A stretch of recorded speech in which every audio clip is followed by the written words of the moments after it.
Hello friends, દરેક વ્યક્તિ એક એવા ચમત્કારી ઓઇલની શોધમાં છે જે તેમના વાળને ખરતા અટકાવે, વાળનો ગ્રોથ વધારે અને વાળને સ્ટ્રોંગ અને શાઇની પણ બનાવે. તો શું ખરેખર માત્ર એક હેર ઓઇલ લગાડવાથી આ બધું શક્ય છે? જો હા, તો તમારે કયું હેર ઓઇલ યુઝ કરવું જોઈએ? Let's find out. કયું હેર ઓઇલ યુઝ કરવું એ ડિપેન્ડ કરે છે તમારા હેર ટાઈપ અને હેર ગોલ ઉપર. જો તમારા હેર્સમાં સ્પ્લિટ એન્ડ્સ છે, હેર્સ ઓલરેડી ડેમેજ છે અથવા તમારે તેને હીટ, કેમિકલ સ્ટાઇલિંગ અથવા એન્વાયરમેન્ટલ ડેમેજથી પ્રોટેક્ટ કરવા છે, તો તમારે જરૂર છે એવા ઓઇલની જે હેર શાફ્ટમાં પેનિટ્રેટ કરી એને રિપેર કરી શકે, એટલે કે પેનિટ્રેટિંગ હેર ઓઇલ્સની, જેમ કે coconut oil, avocado oil and olive oil. જો તમારા હેર એકદમ ડ્રાય અને ડલ છે અને તમારે શાઇન જોઈએ છે, તો તમે સીલિંગ હેર ઓઇલ્સનો ઉપયોગ કરી શકો, જેમ કે argan oil, sweet almond oil and grapeseed oil.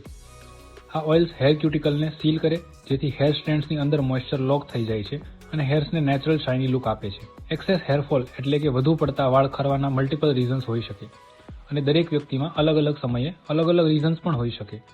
Hair thinning hormonal ઇફેક્ટના કારણે થાય, જેના કારણે ટાલ પડે છે, અને ઉંદરી એટલે કે એલોપેશિયા એરિયાટા એક ઓટો ઇમ્યુન કન્ડિશન છે. આ બધા કેસમાં પ્રોબ્લેમ સ્કાલ્પમાં અથવા રૂટ લેવલે અથવા ઇમ્યુનિટીના લેવલે હોય છે, જ્યારે હેર ઓઇલ્સ બહારથી જ હેર સ્ટ્રેન્ડ્સ ઉપર કામ કરે છે.